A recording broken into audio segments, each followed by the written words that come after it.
할렐루야. 아멘. 2025년도 새해를 만나서 신유교회전 하나님의 참석한 모든 우리 제자들과 성도들에게 하나님께서 부어주시는 그 풍성한 복과 은혜가 충만하게 임하게 되기를 주의 이름으로 축원합니다. 어떤 행사든지 참석한 모든 사람들에게 있어서 가장 관심도가 높고 집중도가 높은 그 시간은 행운권 추천 시간인 겁니다. 우리 교회도 지난 성탄절 축하 예배를 드리면서 발표회도 하고 행운권 추천을 했었습니다. 사회자가 추천을 하면서 퀴즈를 하나 했어요. 어떤 퀴즈를 했냐면 세상에서 가장 귀한 금 세 가지가 뭘까요? 자, 세상에서 가장 귀한 금 세 가지가 뭘까요? 혹시 아시는 분 계십니까? 예, 똑같은 말을 하셨어요. 황금, 지금, 소금.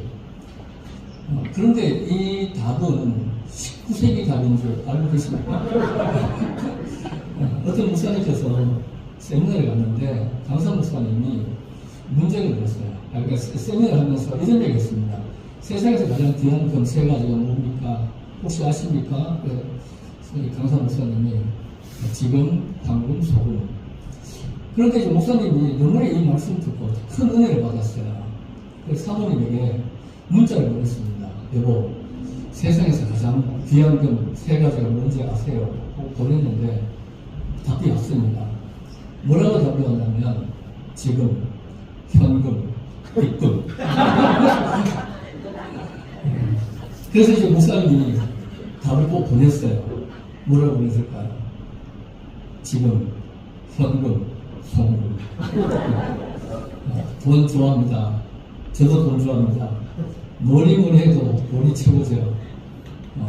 저 보세요. 돈 좋아하지 하겠습니다. 모든 사람들이 다 돈을 좋아하는 것 같습니다.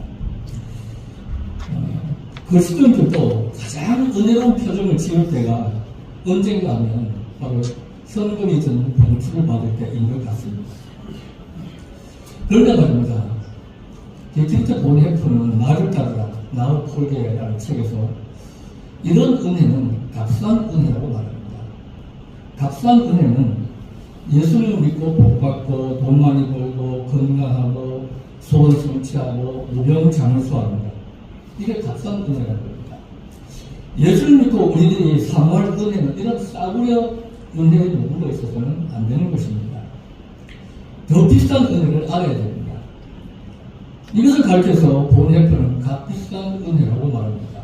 값비싼 은혜는 예수님께서 우리를 위해서 보혈의 피로 흘려주시고 그 보혈의 피로 우리의 죄를 사하여 주신 은혜. 아멘. 이것이 값비싼 이유는 예수님께서 피값을 지불하실 것인데 그 피값은 또 무엇이냐면 바로 그리스도의 생명이라는 거예요. 예수님의 생명의 값이기 때문에 값싼 거예요. 이것은 정말 이것이 은혜인 것은 우리가 그 피값을 대신할 만한 자격이 없는 자인데 우리를 피값을 지불하시고 사주신 겁니다. 우리는 이 은혜로 살아가는 사람들입니다. 매일같이 이 은혜 때문에 행복하고 기뻐해야 할 존재라고 할 수가 있겠죠. 마태복음 20장에는 품꾼의 비유가 나옵니다. 경제적인 측면에서 보면 말도 안 되는 것입니다.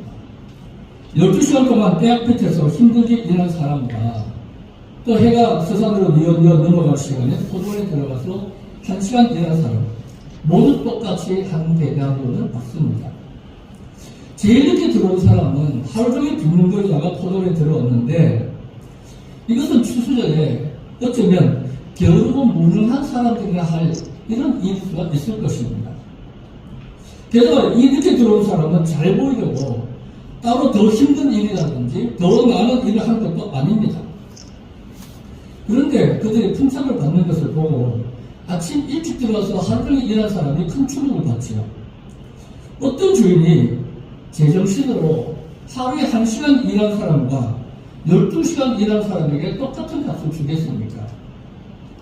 열심히 일한 사람은 작은 미달인 1시간 일한 사람을 향해서 분노하고 질투하는 것은 어쩌면 당연하겠죠. 예수님은 이 비유를 통해서 우리에게 가르치시고자 하는 것이 있습니다. 은혜는 하루 품상처럼 계산할 수 있는 것이 아니라는 것이죠.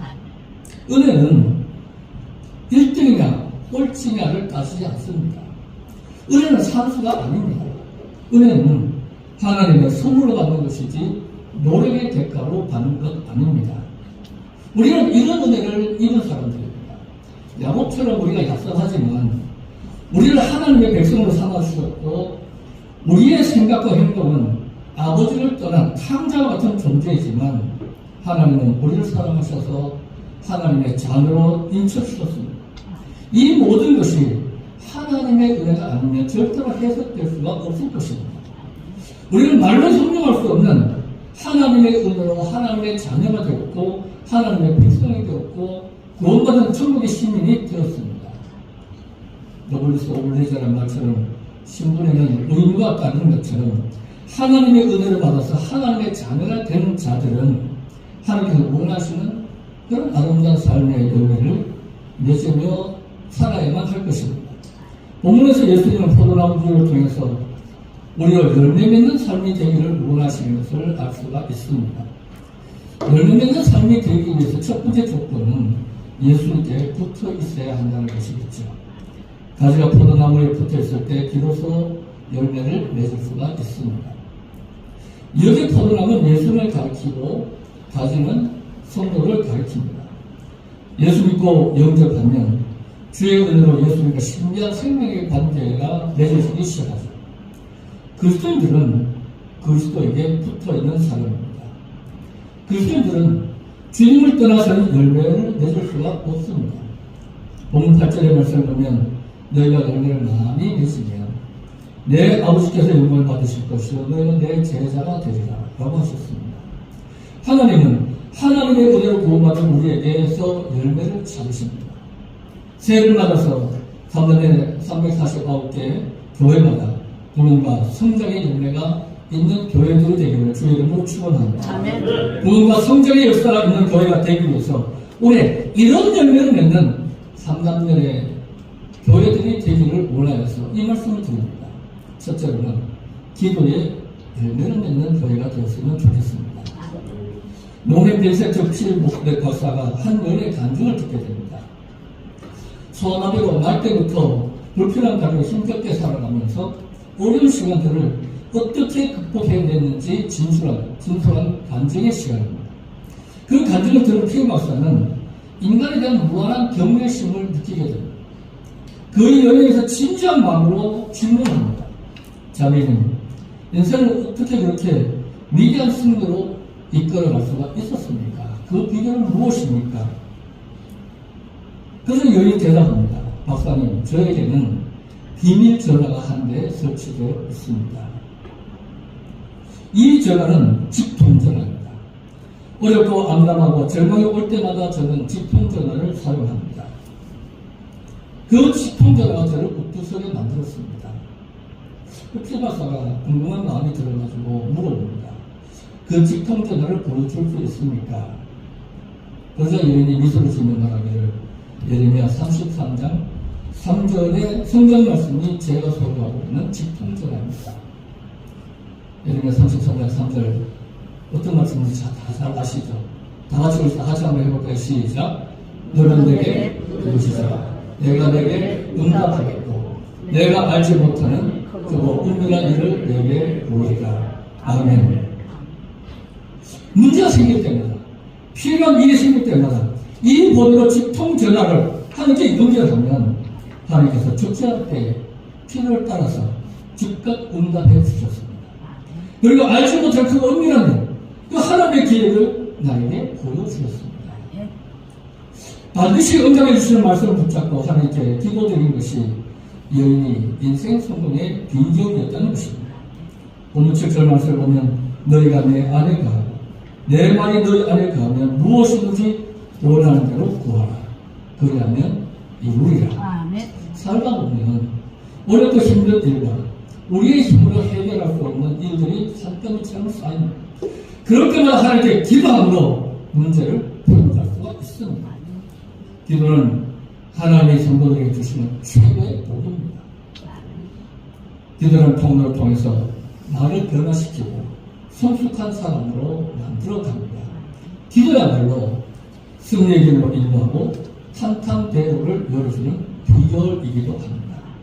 기도를 통해서 하나님의 놀라운 일을 올해는 반드시 성취해 가야만 할 것입니다. 필립 얀시는 자신의 저서인 기도에서 기도라는 그 영어 단어 프레이어라는 이 단어는 플레카리우스에서 왔다고 말합니다.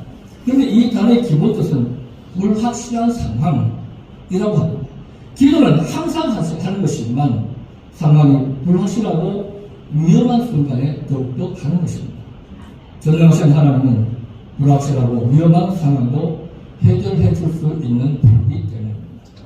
우리는 기도를 통해서 나를 삼키는 그런 환경에서 승리할 수가 있습니다. 그렇기 때문에 사람들은 바빠서 사람들이 기도할 시간이 없다고 하는데, 그러다 보니까 우리 신앙생활에서 기도의 열매는 보이지 않지 않습니까? 오히려 바쁠 때가 기도할 때입니다. 힘들 때가 기도할 때입니다. 어려울 때가 기도할 때입니다. 기도하지 않기 때문에 시험의 유혹에 빠지는 것입니다. 기도하지 않기 때문에 하나님께서 체험하지 못하는 것입니다. 영어 수업 가운데 이런 말이 있더라고요. When we work, we work.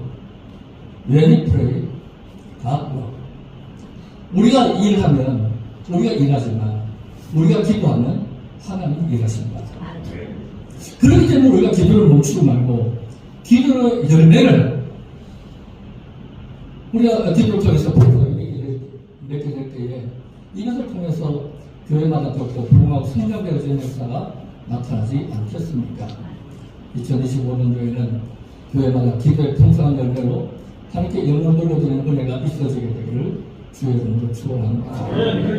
두 번째로는 봉사의 열매입니다. 세상에 가장 아름다운 소리 있다고 한다면 그것은 봉사는 소리일 것입니다.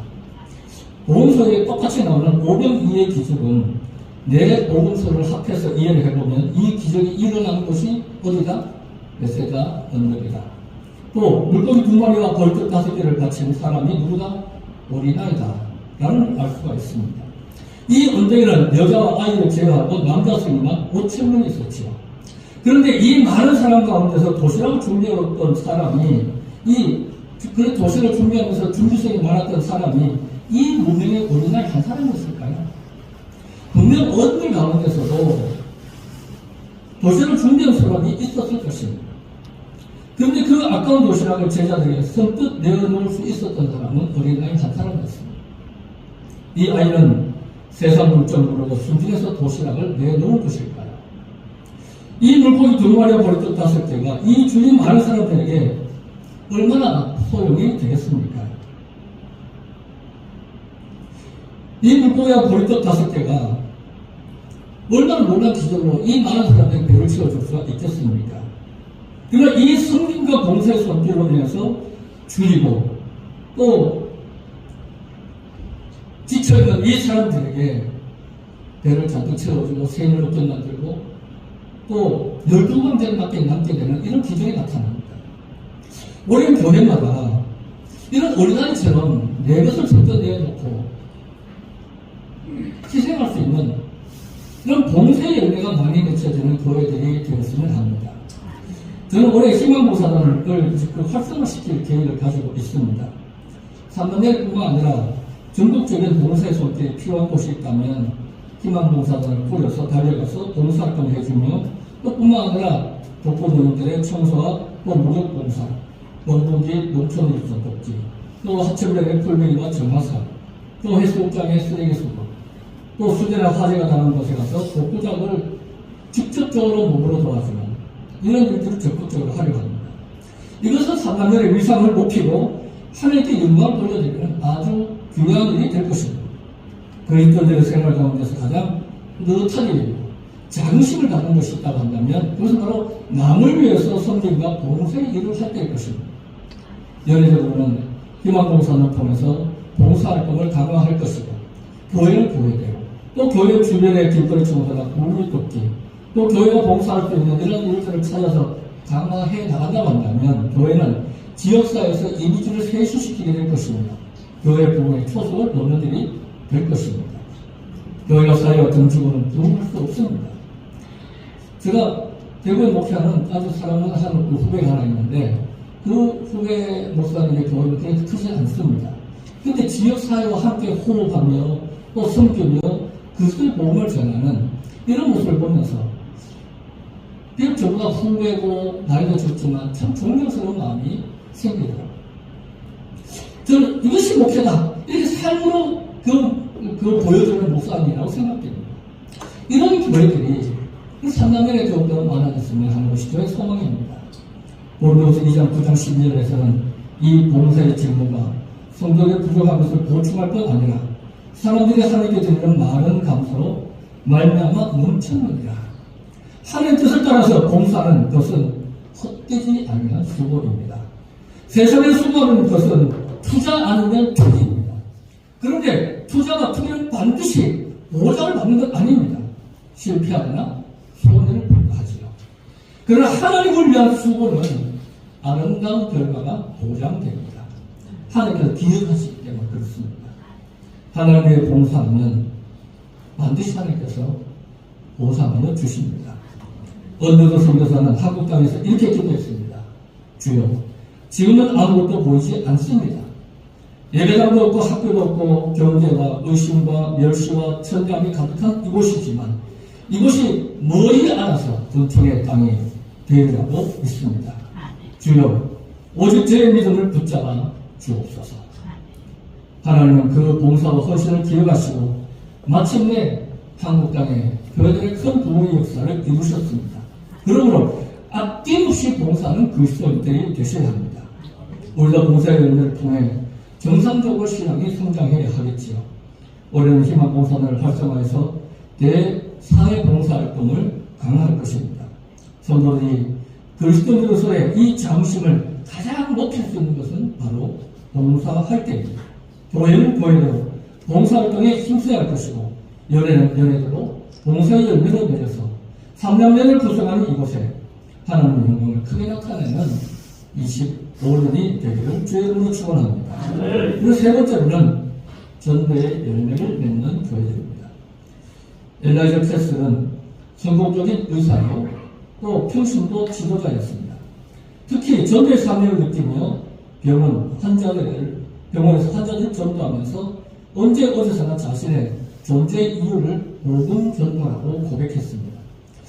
어느 사람으로부터 돈 버는 것보다 전도하는 것이 그렇게 좋으냐라는 이런 질문을 받습니다. 그때 이렇게 대답합니다. 우리는 땅에서 나그네가 아닙니까? 나그네 인생에서 영혼 구원보다 더 가치 있고 고귀한 일이 어디 있습니까?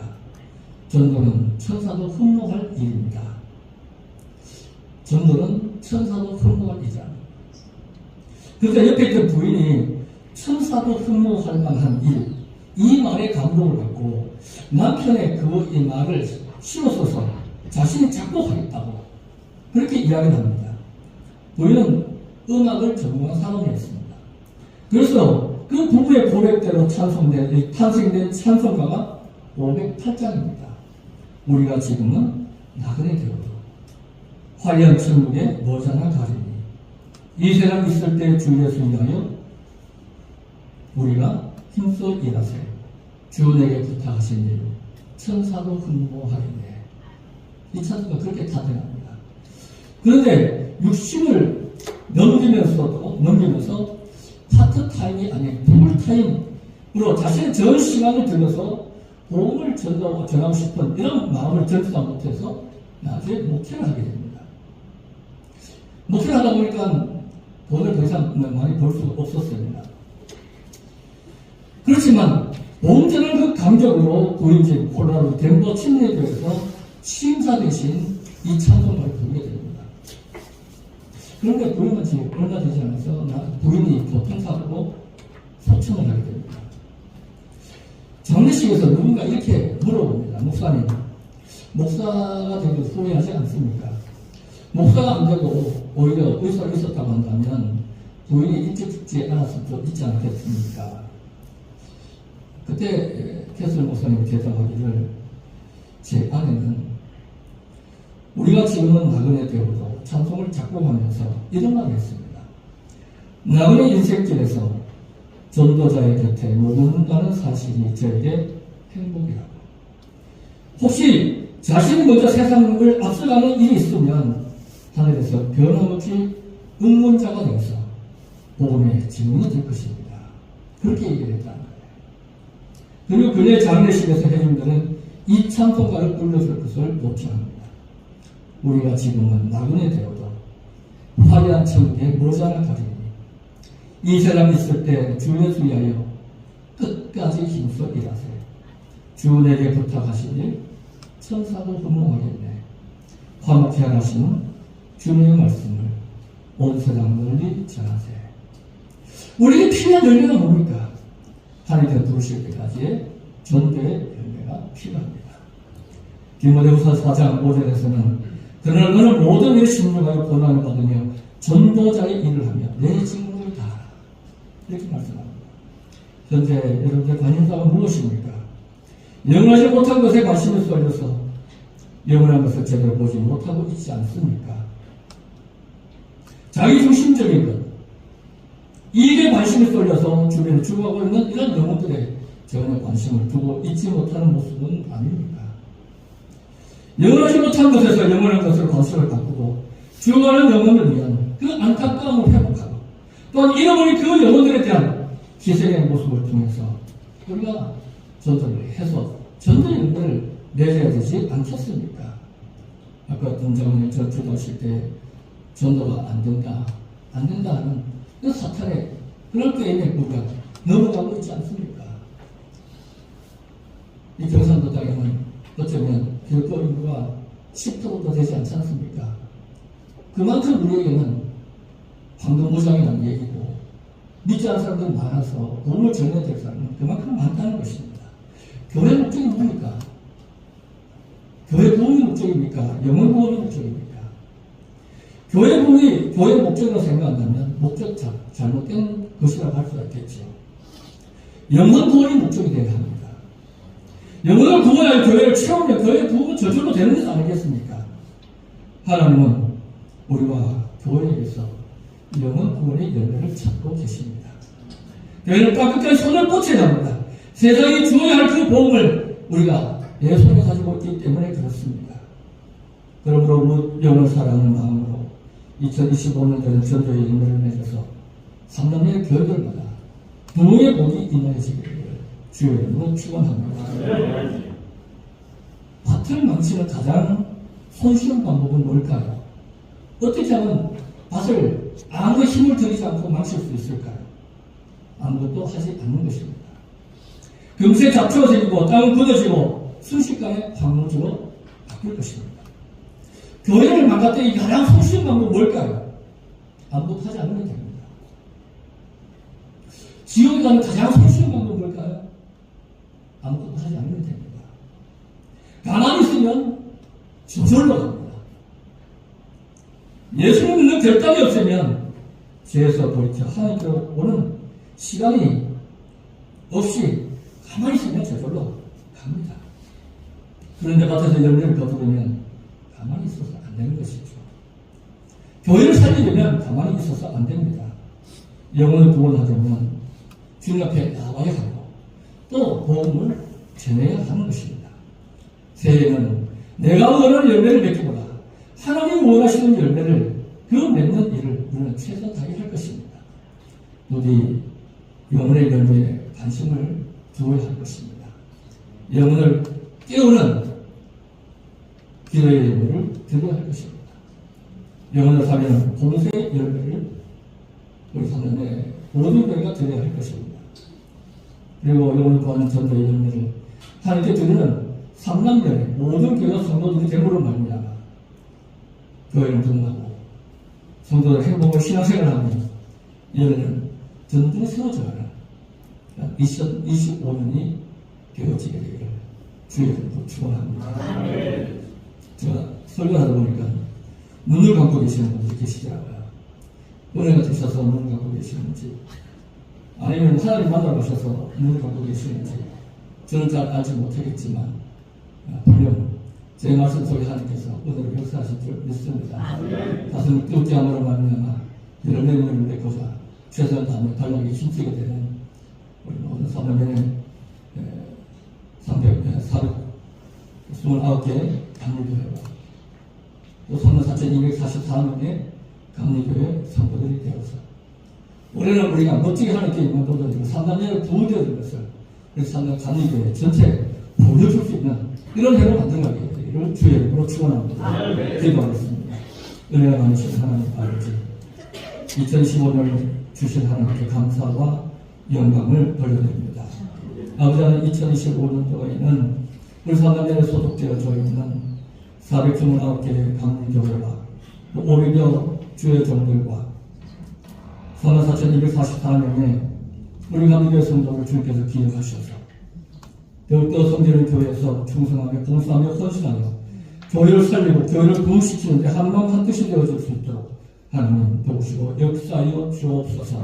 무엇보다 2025년도에는 교회들마다 기도 열매가 맺혀지게 하시고 봉사 열매가 맺혀지게 하시고 영혼의 열매가 맺혀져서 이것으로 하나님께 영광 돌려드리며 교회들은 부흥하며 성장되어질 놀라운 역사가 있어지도록 하나님 도와 주옵소서. 예수님 이름으로 기도하옵나이다. 아멘.